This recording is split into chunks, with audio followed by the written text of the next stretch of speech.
Most gardeners think that when the first frost hits, the garden goes to sleep and their work is done. But while you're inside staying warm, a silent disaster might be happening right beneath your feet. The winter winds are stripping your topsoil of its nutrients, and the heavy snow is compacting your beds into solid concrete. If you wait until spring to care for your soil, you've already lost the battle. You'll find yourself spending hundreds of dollars on bags of compost and chemical fertilizers just to fix the damage that happened over the winter. Today, I'm going to show you 5 simple, low-effort tasks you must do before the first hard freeze that will literally save you $500 in garden supplies and triple your harvest next year. Before we unlock these soil-saving secrets, I want to hear from you. Tell me in the comments, where in the world are you watching from? And what is the biggest garden expense you're trying to cut down on this year? By the end of this video, you're going to understand how to turn your garden into a self-fertilizing machine that works for you while you rest. I'll show you how to use waste products to build deep, rich soil, and I'll reveal a forgotten technique used by Depression-era farmers to create liquid gold for their plants. Stick around until the very end, because I am going to share a shocking secret about a common household item you're probably throwing away that can actually prevent your plants from rotting in the wet spring ground. We live in a world where the cost of living is squeezing us from every side. Fertilizer prices have skyrocketed, and the quality of store-bought soil is at an all-time low. For the senior gardener or the person with a busy schedule, we can't afford to keep throwing money at a garden that doesn't produce. We need to go back to the ancient wisdom of our grandparents. They didn't have big box stores. They had a deep understanding of the biology of the earth. They knew that the soil isn't just dirt. It's a living, breathing community of microbes and fungi that need to be tucked in for the winter just like we do. I remember my grandfather's garden in the late autumn. He was a man of few words and even fewer dollars, but he had the most productive plot in the county. While the neighbors were tilling their soil and leaving it bare and exposed to the elements, he was busy feeding the dark. He used to say that if you leave the earth naked in the winter, she'll be too cold to grow anything for you in the spring. He had a way of using what others called trash, fallen leaves, old straw, and kitchen scraps to create a layer of protection that was more effective than any store-bought chemical. In a moment, I'll show you the golden blanket method that saves your back from digging and your wallet from spending. But first, let us talk about the one mistake almost every beginner makes that practically guarantees their soil will be dead by March. The biggest mistake you can make as the temperature drops is leaving your soil naked. In nature, you never see bare earth. It's always covered by a layer of leaves, grasses, or pine needles. When you leave your garden beds exposed to the winter elements, the rain and melting snow wash away the precious minerals that you spent all summer building up. Even worse, they freeze-thaw, cycle acts like a hammer, crushing the delicate air pockets in your soil and turning it into a dense, anaerobic mess. This is where task number 1 comes in, the golden blanket. Instead of bagging up your fallen leaves and putting them on the curb for the city to take away, you are going to keep that brown gold. For a senior gardener, this is the ultimate lazy win. You don't need to till these leaves into the ground. In fact, please don't. Just spread a thick layer, about 4 to 6 inches deep, right over the top of your garden beds. If you have a lawnmower with a bagger, run over the leaves first to shred them. This keeps them from matting down and helps them break down faster. This layer acts as a thermal insulator, keeping the soil life active for weeks longer than bare ground. Underneath that blanket, earthworms will stay near the surface, tunneling through your soil and doing the tilling for you. By spring, those leaves will have partially decomposed, creating a rich, dark humus that would cost you $20 a bag at the nursery. You're literally turning trash into a high-end soil conditioner while you sleep. Task number 2 involves a bit of forgotten wisdom regarding the minerals in your soil.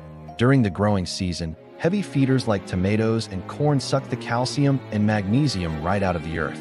If you wait until spring to replace these, they won't be bioavailable, meaning the plants can't actually use them yet. Winter is the time for slow-release feeding.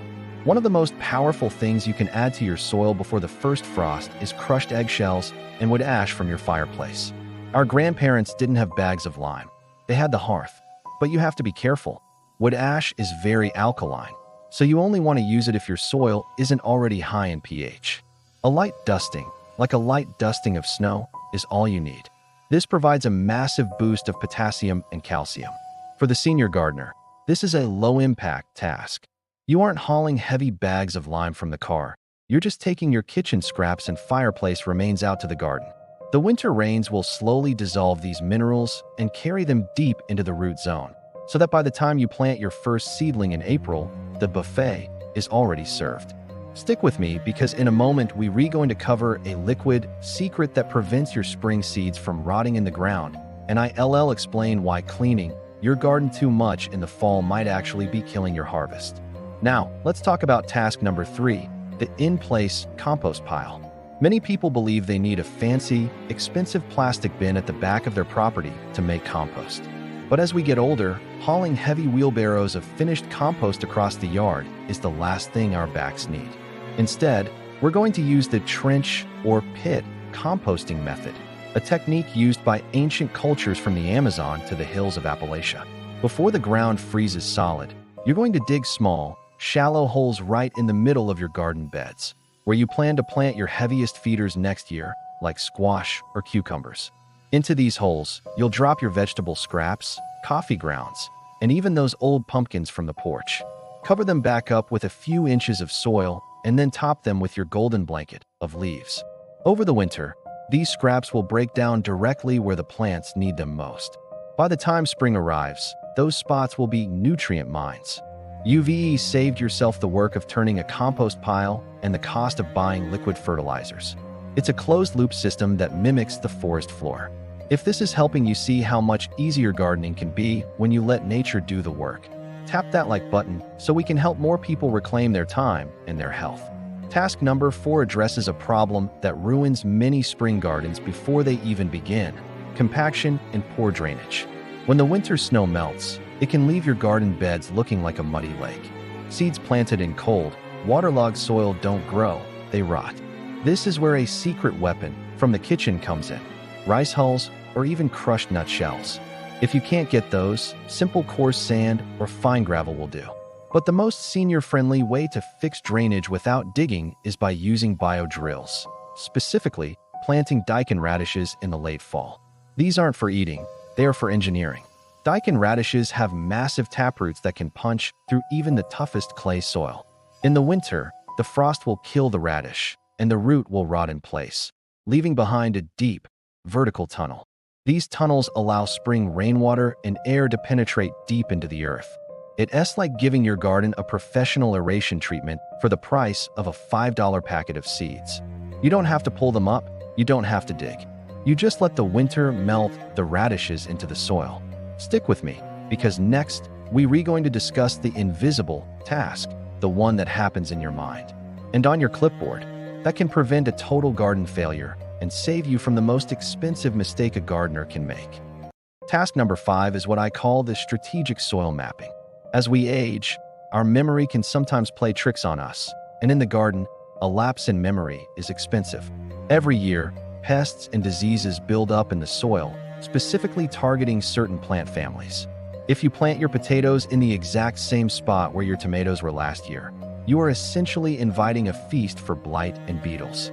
Those pathogens are huddled in your soil right now, waiting for their favorite meal to return. By taking 20 minutes before the first frost to draw a simple map of where everything grew this year, you are performing preventative medicine. For the senior gardener, this is the ultimate rest and reflect task. You sit down with a warm tea, look out at the garden, and record your successes and failures. This isn't just about avoiding pests, it's about nutrient management. Peas and beans actually fix nitrogen into the soil through their roots. If you know where those were, you can plan to put your heavy feeding greens in that exact spot next spring.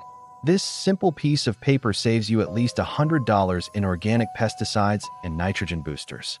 You reusing your head so your back doesn't have to work twice as hard later. It's about being a conductor of the orchestra rather than just another stagehand. Now, I want to talk about something controversial: the cleanup trap. Modern gardening magazines show these pristine, perfectly cleared garden beds in the autumn, with every stalk cut down and every leaf removed.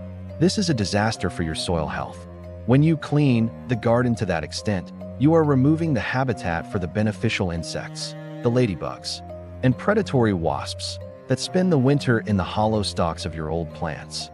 These are your free security guards. If you remove them, you'll be forced to spend money on sprays when the aphids arrive in May. Instead of a total cleanup, try the chop and drop method. Cut your old vegetable plants at the soil level, leaving the roots in the ground to rot and create organic channels, and lay the stalks right on top of the soil. Then, cover it all with your golden blanket of leaves. This keeps the nutrients on site. The only exception is if a plant was clearly diseased.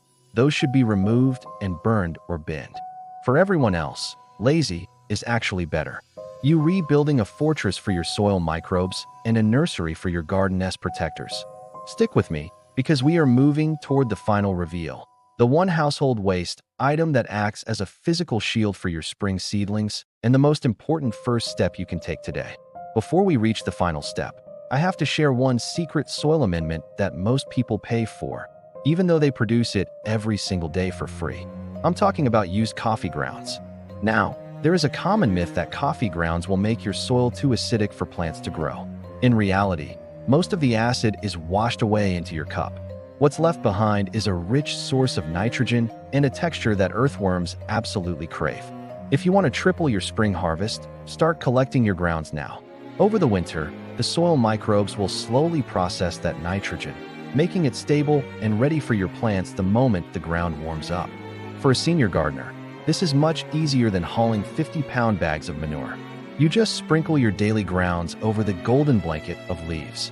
The dark color of the coffee also helps the soil absorb more sunlight during the late winter thaws, warming the ground a few days earlier than your neighbor's plot.